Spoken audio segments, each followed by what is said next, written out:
सो इस एनिमे की स्टार्टिंग में हमें एक लाइन दिखाई जाती है। ऐसा कहा जाता है कि अगर आप किसी चीज या सामान का अच्छे से ख्याल रखो तो उस चीज के अंदर सोल आ जाती है, लेकिन उसी सामान को अगर आप कचरा समझकर फेंक दो तो उसमें क्या आता होगा। और इसके बाद हम एक शहर को देखते हैं जो कि काफी ज्यादा ब्यूटीफुल होता है। यहाँ पर सभी लोगों ने सफेद और साफ सुथरे कपड़े पहने हुए थे और ऐसा लग रहा था कि इस शहर में कचरे का नामो निशान नहीं है। और इसके बाद हम एक छोटी सी बच्ची को देखते हैं जिसकी नई डॉल थोड़ी सी फट जाती है। उसे सिलकर आराम से ठीक किया जा सकता है, लेकिन उसकी मोम का मानना था कि उस डॉल को सिलने के बाद वो अच्छी नहीं लगेगी और उस फटी डॉल को कचरे में फेंक दिया जाता है। और इसके बाद हमें फिर से एक लाइन देखने को मिलती है कि इंसान किसी भी चीज को बड़ी आसानी से कचरा बना देता है, जैसे कि वो बिल्कुल ही बेकार हो। और वो कचरा टनल से होते हुए एक ट्रक में इकट्ठा हो रहा था और वो सारे ट्रक इन कचरे को वेयर हाउस में ले जाने लगते हैं। और इसी बीच हम एक मास्क पहने हुए लड़के को भी देखते हैं और इसका नाम रूडो है। रूडो वेयर हाउस के अंदर जाकर कचरे में कुछ ढूंढने लगता है, लेकिन एक सिक्योरिटी गार्ड उसे पकड़ लेता है। ओए बच्चे, तुम यहाँ पर क्या कर रहे हो?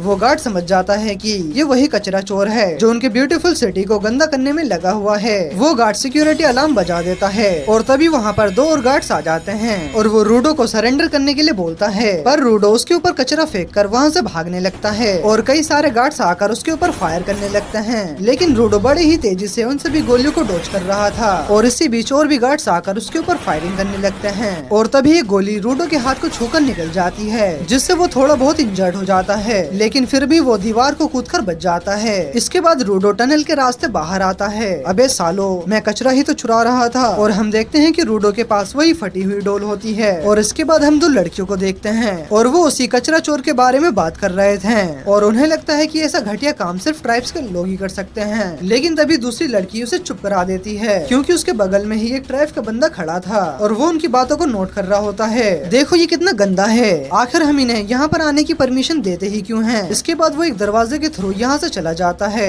और हम देखते हैं कि ट्राइब और यहाँ के लोगों में जमीन आसमान का फर्क है और दोनों के बीच में एक बड़ी सी दीवार को खड़ी की गई है। एक तरफ अमीर लोग रहते हैं, वहीं दूसरी तरफ गरीब लोग। दीवार की इस तरफ वाले लोग भी कचरा चोर के बारे में ही बात कर रहे थे। वहीं रूडो जो कचरों में से चीजों को उठाकर लाया था वो उन्हें ठीक कर रहा था और तभी उसकी दोस्त वहाँ पर आती है और उसका नाम चीवा है। वो उसे डांट लगाते हुए कहती है, रूडो तुम फिर से कचरा चुराने गए थे। सिटी के लोग कचरे को लेकर बहुत ही ज्यादा सीरियस हैं और अगर गलती से उन्होंने उसे पकड़ लिया तो तुम्हें बहुत ही बुरी सजा मिल सकती है। वो लोग ऐसी चीजें भी फेंक देते हैं जो कि ठीक होती हैं। मुझे उनके लिए बहुत ही ज्यादा बुरा लगता है, तो मैं उन्हें ठीक करके बेच देता हूँ। इससे मुझे थोड़े बहुत पैसे भी मिल जाते हैं। और तभी वहाँ पर तीन लड़के आते हैं जो कि रूडो का मजाक उड़ाने लगते हैं। वो कहते हैं कि रूडो तुमसे बहुत ही ज्यादा बदबू आ रही है और चीवा तुम्हें इस जैसे घटिया इंसान के साथ नहीं घूमना चाहिए। अगर इसने तुम्हें गलती से छू लिया तो तुम बीमार पड़ जाओगी। और वो लड़का बताता है कि इस झोपड़पट्टी को अमीरों ने खुद से क्रिमिनल्स और कचरे को दूर रखने के लिए बनाया है। यहाँ पर सिर्फ वही लोग रहते हैं जो कि क्रिमिनल्स हैं या फिर उनके एंसेस्टर्स,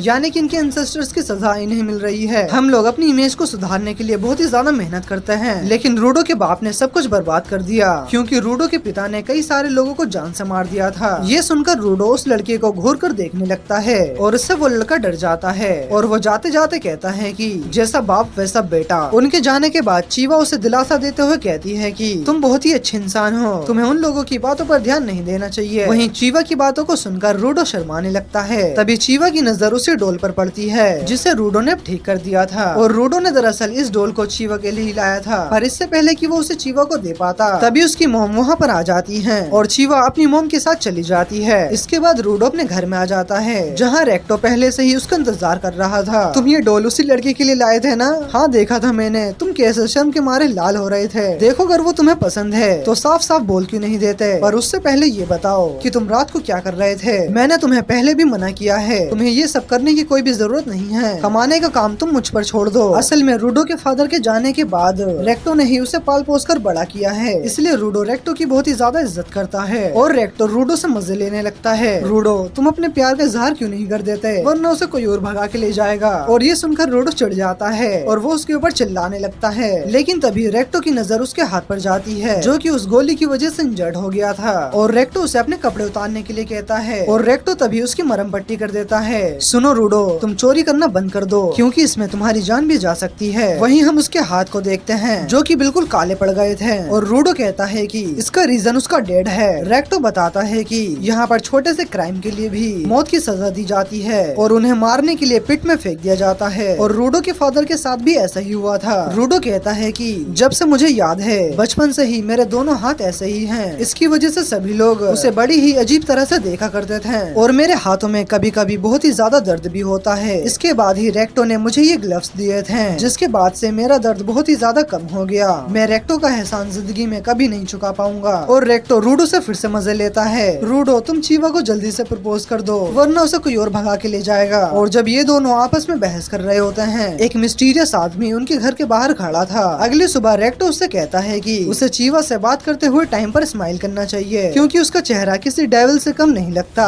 और इसके बाद रूडो चीवा को ढूंढने लगता है ताकि वो उस डोल को चीवा को दे सके। और तभी उसकी नजर पिट पर जाती है, जो कि एक बड़ा सा गड्ढा है जिसके अंदर वो लोग अपने शहर का कचरा डालते हैं। और आज भी वहाँ पर एक क्रिमिनल को मौत की सजा सुनाई जा रही है। वो पिट कितनी गहरी है ये बात कोई भी नहीं जानता, उन्हें बस अंदर देखने पर अंधेरा ही दिखाई देता है। तभी वहाँ पर चीवा आ जाती है, जिसे देखकर रूडो नर्वस हो जाता है। चीवा बताती है कि हमारे घरों को जानबूझकर पिट के पास बनाया गया है ताकि हमें हर पल याद रहे, अगर हमने कुछ भी गलती की तो हमें इसके अंदर फेंक दिया जाएगा। तुम्हें कचरा चुराना बंद कर देना चाहिए, अगर तुम पकड़े गए तो तुम्हारे साथ भी यही होगा। तुम्हें रेक्टो की बात माननी चाहिए, वो भी तुमसे प्यार करते हैं। एक सेकेंड, इसका मतलब तुम भी? ये सुनकर चीवा शर्माने लगती है और रूडो भी पूरी तरह से नर्वस हो रहा था, पर किसी तरह वो खुद को संभाल कर वो डोल चीवा को दे देता है। और चीवा भी कहती है कि वो इसका अच्छे से ध्यान रखेगी। ये सब देखकर खुशी के मारे रूडो वहाँ से भागने लगता है। वो ये सारी चीजें जल्दी से रेक्टो को बताना चाहता था, लेकिन रूडो रास्ते में कुछ ऑफिसर से टकरा जाता है। वो उठकर खड़ा होता है और वो जल्दी से जाकर अपने घर के दरवाजे को खोलता है, लेकिन अंदर का नजारा देखकर वो शॉक हो जाता है। उसी मिस्टीरियस बंदे ने रेक्टो के पेट में तलवार को घुसा दी थी। रूडो गुस्से में उसके ऊपर अटैक करने जाता है, लेकिन वो बंदा उसे आसानी से पीट देता है और वो वहाँ से एक बुक को उठाकर जाने लगता है। तभी रेक्टो से आवाज लगाता है और उससे कहता है कि भागो यहाँ से, इस दुनिया को बदल दो तुम। लेकिन डर के मारे रूडो वहाँ से हिल भी नहीं पाता। तभी वहाँ पर कुछ ऑफिसर्स आ जाते हैं और रूडो को रेक्टो के मर्डर के लिए अरेस्ट कर लेते हैं। रूडो ने समझाने की कोशिश करता है कि ये काम मैंने नहीं किया, लेकिन किसी को भी उसकी बात पर यकीन नहीं होता और आसपास के लोग बात करने लगते हैं कि बेटा भी बाप की तरह ही किलर निकला। इसके बाद रूडो को पिट के पास ले जाकर रस्सियों से टांग कर बांध दिया जाता है और उसे रेक्टो के मर्डर के लिए मौत की सजा सुनाई जाती है। आसपास के सारे लोग नारे लगाने लगते हैं, हाँ हाँ फेंक दो इसे पिट में, हाँ फेंक दो इसे पिट में फेंक दो इसे। रूडो देखता है कि उसे सभी लोग बड़ी ही नफरत से देख रहे हैं और तभी उसकी नजर चीवा पर जाती है और वो उसे चिल्लाकर बताने लगता है कि रेक्टो को किसी और ने मारा है और वो उसका पता लगाए। लेकिन चीवा उसकी तरफ देखती भी नहीं है और वो भी कहती है कि कातिल का बेटा आखिर कातिल ही निकला और वो उसके डोल को फेंक कर वहाँ से चली जाती है। जब रूडो को नीचे गिराया जा रहा था तभी उसे रेक्टो का किलर दिखता है, पर इससे पहले कि वो कुछ कह पाता रूडो को नीचे गिरा दिया जाता है। जब वो नीचे गिर रहा था वो कसम खाता है कि मैं कसम खाता हूँ मैं इन सभी को नर्क में भेज दूंगा और जब तक मैं एक एक इंसान को नहीं मार देता मैं चैन से नहीं बैठूंगा। और ऐसा लग रहा था जैसे नफरत उससे निकल रही हो और वो नीचे गिरता ही जाता है और कुछ समय के बाद रूडो को होश आता है और उसके चारों तरफ सिर्फ कचरा ही कचरा था। उसकी नजर जहाँ तक भी जा रही थी उसे कचरे के अलावा और कुछ नहीं दिखता। तभी उसके पीछे कोई चीज हिलती है और तभी उसके पीछे एक बड़ा सा क्रिएचर आ जाता है जो कि कचरे से बना था। रूडो उस मॉन्स्टर से बचकर भागने लगता है, लेकिन तभी वो मॉन्स्टर चिल्लाकर वहाँ पर कई सारे ट्रैश मॉन्स्टर्स को बुला लेता है और दो मॉन्स्टर रूडो को घेर कर उसके ऊपर अटैक कर देते हैं। रूडो बहुत ही ज्यादा कंफ्यूज था, उसे ये समझ में नहीं आ रहा था कि आखिरकार कचरा उसके ऊपर हमला कैसे कर सकते हैं। और वो उन मॉन्स्टर से बचने के दौरान उसे एक ह्यूमन का स्कल दिखता है और वो समझ जाता है कि यहाँ पर गिरे हुए इंसानों के साथ क्या होता है। तभी रूडो वहाँ से नीचे गिर जाता है और यहाँ की हवा बहुत ही ज्यादा पोल्यूटेड होती है, जिसकी वजह से वो यहाँ पर ढंग से सांस नहीं ले पा रहा था। रूडो इन मॉन्स्टर से बचने के लिए किसी सेफ जगह को ढूंढने लगता है,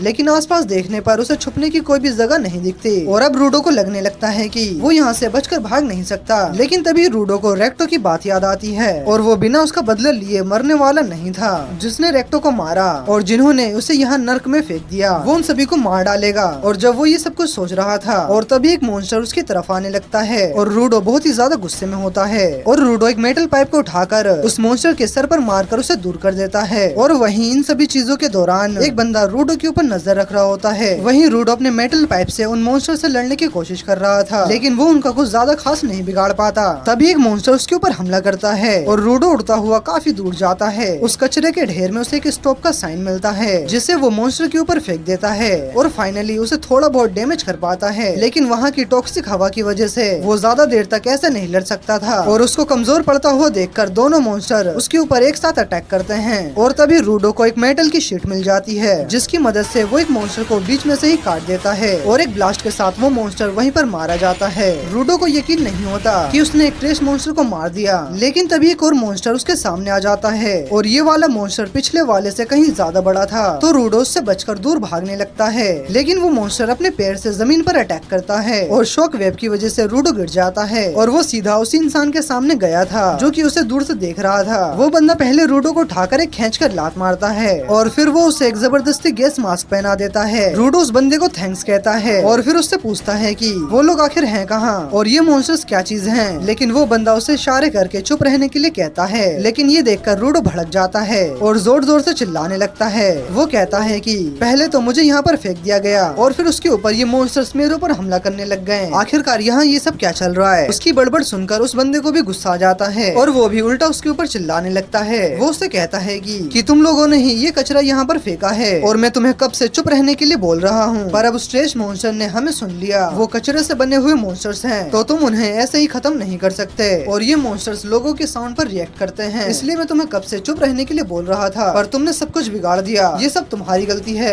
यहाँ के ट्रेश मॉन्स्टर्स बहुत ही ज्यादा खतरनाक है, इसीलिए मैं उनसे बचना चाहता था, पर तुम्हारे चिल्लाने की वजह से सारा काम खराब हो गया। इसके बाद वो बंदा अपने अम्ब्रेला में येलो कलर की एनर्जी डालता है और रूडो के सामने उसके अम्ब्रेला का फॉर्म चेंज हो जाता है और जब एक मॉन्स्टर उसके ऊपर अटैक करने के लिए आता है, वो बंदा अपने अम्ब्रेला को स्पिन करके उसके टुकड़े टुकड़े करने लगता है। रूडो देखता है कि उसके अटैक के बाद वो मॉन्स्टर्स रीजनरेट नहीं हो पा रहे थे और वो मॉन्स्टर राख में बदल जा रहे थे। उसे समझ में नहीं आता कि आखिरकार उस अम्ब्रेला में स्पेशल क्या है और इसके बाद उसके सामने बहुत सारे ट्रेश बीस्ट आ जाते हैं और वो बंदा अटैक करने के लिए रेडी हो जाता है और वो काफी तेजी से उन मॉन्स्टर्स को मारने लगता है और वो कुछ ही सेकंड्स में उन सभी बीस्ट को मार गिराता है जैसे वो उसके लिए कुछ भी ना हो। उसकी पावर्स को देखकर रूडो शॉक में था और वो सोचता है कि अगर उसके पास इस अम्ब्रेला जैसी पावर्स होती तो वो उन कमीनों को मौत के पास भेज देता। तभी एक मॉन्स्टर उसके ऊपर एक लिक्विड से अटैक करता है पर इसे भी वो बंदा अपने अम्ब्रेला की मदद से ब्लॉक कर देता है, जिसके बाद वो अपने वेपन को और भी ज्यादा ट्रांसफॉर्म कर लेता है और एक पावरफुल अटैक करके उसके टुकड़े टुकड़े कर देता है और इस तरह से वो सभी मॉन्स्टर्स मारे जाते हैं। सभी मॉन्स्टर्स को ठिकाने लगाने के बाद वो रूडो के पास जाता है और अपना मास्क उतार कर खुद के बारे में बताता है।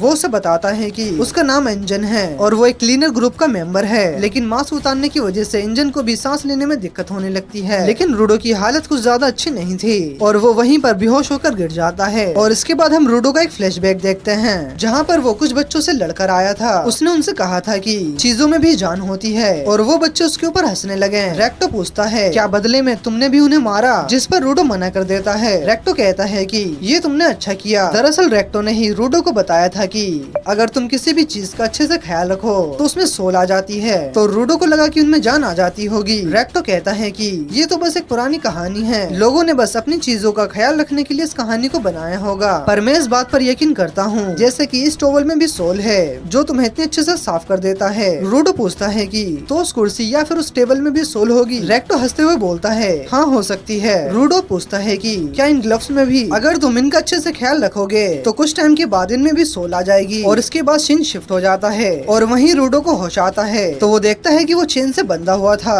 दरअसल इंजन ने ही उसे चेन से बांधा था और वो उसे घसीट कर ले जा रहा होता है। रूडो कहता है कि मुझे छोड़ दो, मुझे वापस से ऊपर जाना है। तो इंजन कहता है कि ये तो अब इम्पॉसिबल है, उस ऊपर वाली जगह को हम स्फीयर कहते हैं और वहाँ से आने वाले लोगों को स्फेराइट, तो तुम क्या इतने ऊपर उड़कर जाओगे, और वैसे भी वो जगह हमेशा मूव करती रहती है। तो अगर मैं आसान शब्दों में कहूँ तो ऊपर जाना अभी के लिए इम्पॉसिबल है, तुम ये ख्याल अपने मन से निकाल दो। रूडो बोलता है कि मैं वापस जाऊंगा चाहे कुछ भी हो जाए, और तुमने कहा कि ये भी पॉसिबल नहीं है, मतलब तुम कुछ तो जानते हो कि ऊपर कैसे जा सकते हैं। मुझे इस दुनिया के बारे में जानना है, उस मॉन्स्टर के बारे में भी और तुम्हारी उस पावर के बारे में भी। मैं भी इस पावर का यूज करके स्फीयर पर रहने वाले उन कमीनों को मार दूंगा और तुम जब तक मुझे सब कुछ बता नहीं देते मैं चुप नहीं बैठूंगा। इंजन कहता है कि ठीक है मैं तुम्हें सब कुछ बताऊंगा और वो रूडो को घसीट कर एक खाली जगह पर ले जाता है जहाँ पर एक घर था और इंजन रूडो को वहीं पर छोड़कर जाने लगता है। उस घर में से कुछ लोग निकलकर बाहर आते हैं। एक आदमी रूडो के पास आकर पूछता है कि बच्चे तुम कहाँ से आए हो, ऊपर से आए हो क्या? रूडो कहता है कि हाँ मैं ऊपर से आया हूँ। ये सुन के वो सब लोग अपने मास्क को फेंक देते हैं और बोलते हैं कि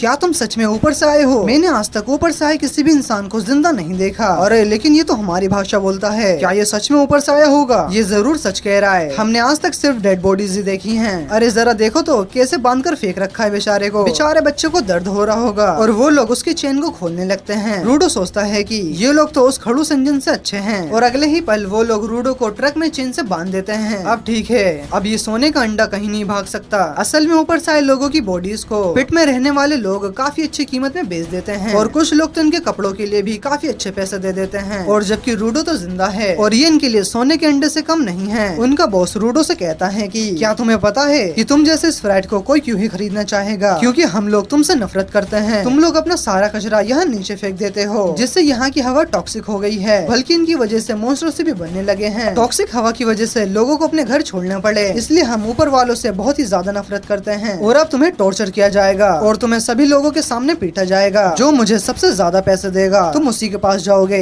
इसके बाद वो बंदा बहुत सारा कचरा निकाल कर रूडो के मुंह में ठूसने लगता है। उसे लग रहा होता है कि रूडो की जिंदगी स्फीयर पर बहुत ही अच्छी होगी, तो ऐसा कचरा खाकर उसकी सारी हिम्मत ही टूट जाएगी। लेकिन जब वो उसके मुंह में कीड़े को ठूस रहा होता है तभी रूडो से दांत काट लेता है और उसकी उंगलियों में सिर्फ हड्डियां ही बचती है और वो दर्द के मारे चिल्लाने लगता है। रूडो पड़े हुए कूड़े को खाने लगता है और वो कहता है कि ये चीज अभी भी खाने के लायक है। जब मैं स्फीयर पे था तब भी मेरे साथ भेदभाव ही किया जाता था और यहाँ पर भी वही हो रहा है। मेरी जिंदगी बिल्कुल भी नहीं बदली। और वो गुस्से से पागल होने लगता है और वो बिल्कुल भी अपने होश में नहीं था। वहीं दूर से एंजन सारी चीजें देख रहा था और वो रूडो की ताकत को देखकर काफी ज्यादा इम्प्रेस हो जाता है। उसके अंदर से रेड कलर का ऑरा निकलने लगता है। रूडो जब अपने सामने की चेन को पकड़ता है वो अचानक से ही ग्लो करने लगती है और हमें पता चलता है कि स्फीयर पर ऐसे लोगों को जो ऑब्जेक्ट्स को पावर देकर उनका यूज कर सकते हैं उन्हें यहाँ पर गिवर्स कहा जाता है। जो चेन रूडो ने पकड़ी हुई थी वो ट्रांसफॉर्म हो जाती है। वो सबके सब रूडो से डरने लगते हैं, लेकिन उनका लीडर उन्हें याद दिलाता है कि अगर हम उससे उस चेन को छीन लेते हैं तो वो अपनी पावर्स का यूज नहीं कर पाएगा। और वो सबके सब लोग उसके हाथ से चेन को निकालने में कामयाब हो जाते हैं, लेकिन इससे कोई भी फर्क नहीं पड़ता। रूडो एक टायर को उठाकर उसे भी ट्रांसफॉर्म कर देता है और ये देखकर सभी के सभी लोग काफी ज्यादा शॉक हो जाते हैं, क्योंकि गिवर्स एक से ज्यादा ऑब्जेक्ट का यूज नहीं कर सकते हैं। और वो उस टायर की मदद से उन सभी को पीट डालता है और अब सिर्फ उनका लीडर बचा था। वो उसे मारने के लिए जाने लगता है। लीडर के पास बचने का कोई भी तरीका नहीं था, तो वो उल्टा रूडो को गाली देने लगता है, जिससे रूडो को और भी ज्यादा गुस्सा आ जाता है और वो जैसे ही उसे मारने वाला था लेकिन इंजन बीच में आकर उसे रोक देता है। जिसके बाद रूडो को होश आता है। उसे कुछ भी याद नहीं होता कि यहाँ ये सब हुआ क्या और उसने ये सब कैसे किया, पर ये सब कुछ शायद उसके ग्लव्स की वजह से हो रहा था। चलो अब तो ये पता चल गया कि तुम एक गिवर हो और मुझे माफ करना, तुम्हें यहाँ पर छोड़कर जाना पड़ा। तुम्हारी ताकत के बारे में जानना जरूरी था। मैं तुम्हें सब कुछ बताऊंगा, लेकिन उसके लिए तुम्हें क्लीनर्स को ज्वाइन करना होगा। क्लीनर्स दरअसल यहाँ पर एक ऐसी ऑर्गेनाइजेशन है जो कि सरफेस पे रहने वाले मॉन्स्टर्स को खत्म करती है और यहाँ पर गिवर्स बहुत ही ज्यादा रेयर होते हैं। लेकिन रूडो क्लीनर्स को ज्वाइन करने से मना कर देता है। उसके बाद एंजन एक और क्लीनर से बात कर रहा था जिसका नाम जेंका है। वो जेंका को बताता है कि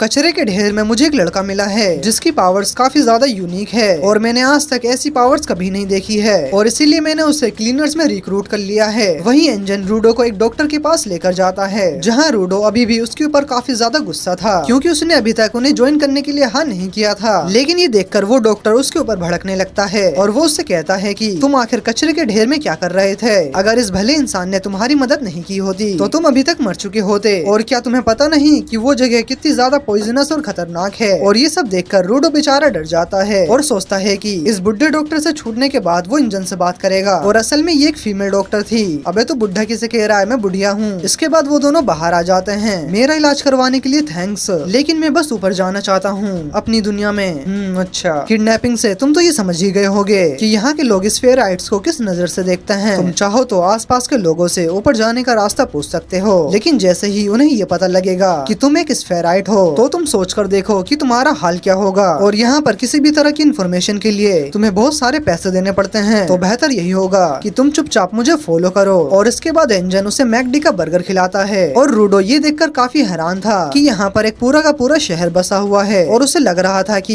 यहाँ पर कचरे के ढेर के अलावा कुछ भी नहीं है। और एंजन उसे इस वर्ल्ड के बारे में समझाता है यहाँ पर सिर्फ कचरा ही नहीं, एनिमल नाम की एनर्जी भी इकट्ठा होती है जो कि कई चीजों में ट्रांसफॉर्म हो सकती है, जैसे कि वो मॉन्स्टर्स जो ह्यूमंस को देखते ही उनके ऊपर अटैक कर देते हैं। उनका कोर एनिमा से बना होता है, तो नॉर्मल वेपन उनके ऊपर कोई भी असर नहीं करते। उन्हें हराने के लिए भी एनिमा से बना हुआ वेपन चाहिए। तुम्हारे ग्लव्स भी इसी तरह के वेपन हैं। जब कोई इंसान अपनी किसी भी आइटम की बहुत ही ज्यादा केयर करता है तो उसके अंदर एनिमा आ जाती है। इन आइटम्स को वाइटल इंस्ट्रूमेंट कहा जाता है, लेकिन बहुत ही कम लोग होते हैं जो कि इस पावर का यूज कर पाते हैं और इन लोगों को गिवर्स कहा जाता है। मतलब रेक्टो सच कहा करते थे, अगर किसी चीज का लंबे समय तक ध्यान रखते हैं तो उसमें सोल आ जाती है। क्लीनर्स एक ऑर्गेनाइजेशन है जो कि एनिमा से बने हुए मॉन्स्टर्स को मारती है और उन्हें तुम्हारे जैसे गिवर्स की जरूरत है। अगर मैं तुम्हारी ऑर्गेनाइजेशन को ज्वाइन करता हूँ तो क्या तुम मुझे बताओगे कि ऊपर कैसे जाते हैं? अरे हाँ, तुम्हें ऊपर जाना था ना, लेकिन मुझे इसके बारे में घंटा नहीं पता। और ये सुनकर रूडो उसके ऊपर चिल्लाने लगता है, पर एंजन उसे समझाते हुए कहता है कि मेरे बॉस इस वर्ल्ड के बारे में बहुत सारी चीजों को जानते हैं, तो शायद वो ऊपर जाने के रास्ते के बारे में जानते होंगे। इसके बाद एंजन रूडो के ग्लव्स के बारे में पूछता है। ये ग्लव्स मेरे फादर ने दिए थे, ये मेरे पास उनकी आखिरी निशानी है, तभी तुम इन ग्लव्स का इतना ज्यादा ख्याल रखते हो। ये ग्लव्स काफी ज्यादा पावरफुल हैं, तो इनका ध्यान रखना। और ये सुनकर रूडो को रेक्टो की याद आने लगती है। इसके बाद एंजन वहाँ से जाने लगता है और वो रूडो को कुछ पैसा देते हुए कहता है कि ये लो, इसे रख लो, ये तुम्हारे खर्चे पानी के लिए है और तुम इससे कुछ नए कपड़े खरीद लेना। और ये सुनकर रूडो को लगता है कि एंजन कितना भला मानुस है। और तभी एंजन कहता है कि मुझे ये पैसे तुम्हारे कपड़े बेचने के बाद मिले थे और इसी से मैंने तुम्हारा खाना पीना और इलाज करवाया है। और ये सुनकर रूडो उसके ऊपर गुस्सा हो जाता है, क्योंकि अब तक वो उसे एक महान इंसान समझ रहा था और उल्टा बिना उसकी परमिशन के उसके कपड़े भी बेच दिए। तुम्हें उन कपड़ों में यहाँ के लोग काफी आसानी से पहचान लेते हैं, इसीलिए मैंने उन कपड़ों को बेच दिया। और यहाँ पर रुककर तुम्हें जो खाना है वो खाओ, मैं अभी तुम्हारे ट्रेनर से मिलकर आता हूँ। एक बार बस मुझे ऊपर जाने का रास्ता मिल जाए, इसके बाद तो मैं इसके पिछवाड़े पर लात मार के चला जाऊंगा। लेकिन तभी एक बिल्ली आकर उसके पैसों की पोटली लेकर भाग जाती है। रूडो उसका पीछा करने लगता है और गली में पड़ी हुई उसे एक स्टिक दिखती है, जिसे लेकर वो उस बिल्ली को पकड़ लेता है और अपने पैसों को वापस ले लेता है। और तभी उसके पीछे ज़ंक आ जाता है। ओए बच्चे, तुमने मेरी स्टिक कैसे ली? तमीज नहीं है तुझे? इस बकवास सी लकड़ी के पीछे तुम इतना चिल्ला क्यों रहे हो? लेकिन तभी ज़ंक उसके पीछे आकर रूडो से वो स्टिक छीन लेता है। रूडो की नजर उसकी शर्ट पर लगे हुए एम्बलम पर जाती है और वो समझ जाता है कि वो भी इंजन की तरह ही एक क्लीनर है। ज़ंक अपनी स्टिक की पावर्स को रिलीज करने लगता है और वो स्टिक ट्रांसफॉर्म हो जाती है, यानी कि वो स्टिक ज़ंका का वाइटल इंस्ट्रूमेंट है। ज़ंका उसके ऊपर अटैक कर देता है, लेकिन रूडो किसी तरह से बच जाता है। चोरी करना बुरी बात है और इसकी सजा तुम्हें मिलेगी। एंजन ने मुझे तुम्हारे बारे में सब कुछ बता दिया है।